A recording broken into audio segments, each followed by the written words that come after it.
Hi friends, ఇదే ఇప్పుడు చెప్పాను కదా ఇంతకుముందు నేను ఇక్కడ మన ఇండియాలోని ఎలా సంతలే జరుగుతూ ఉంటాయో అలాగే ఉండే ప్లేస్ అని. ఇది ఆల్బత్తా అంటారు దీన్ని, బత్తా మేము అంతాం. ఏరియా ఎలా ఉంటుంది అంటే ఫుల్ రష్ ఉంటుంది ఇక్కడ. ఓన్లీ మీరు ఎంత కళ్ళు వైపు చూసినా కానీ జనాలు ఓన్లీ శుక్రవారం పూట ఇంకా నార్మల్ సంతకు రారనమాట. ఒక రేంజ్లో సంతలు జరుగుతూ ఉంటాయి ఇక్కడ. అవి కొనుక్కోవడానికి, అంటే వాళ్ళ రూముల్లో కావాల్సిన గ్రోసరీ కొనుక్కోవడానికి, బట్టలు కొనుక్కోవడానికి, ఇంటికి వెళ్ళేటప్పుడు ఏమైనా నట్స్ అవి అట్టుకెళ్తూ ఉంటారు, ఖర్జూరాలు, డేట్స్, అవి విని అన్నీ కూడా కొనుక్కోవడానికి సంతలు. అంటే నార్మల్గా సంతలు మనం వెళ్తాంగా అలాంటి ప్లేస్ అనమాట. అన్నీ కొనుక్కోవడానికి ఉండే ప్లేస్ ఇదే. చూడవచ్చు, చాలా బిజీగా రష్గా ఉంటుంది, జనాలు బీభత్సంగా ఉంటారు. బట్ కనువేరుని ఎక్కడ చూసినా కానీ మొగనా కొడుకులే ఉంటారు. ఒక్క ఆడపిల్ల కూడా కనబడదు.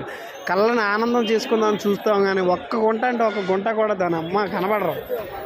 కనిపించడుగా ఇలా ఉంటారన్నమాట ముసుగులు వేసుకొని. ఏం చేస్తాం, తప్పదు. ఒక్క అమ్మాయి కూడా కనబడదు. స్టిల్ మేము ఇలా బత్తాకు వచ్చి మొగనా కొడుకులు చూడడానికి ఖాళీగా తిరుగుతూ ఉంటాం అనమాట.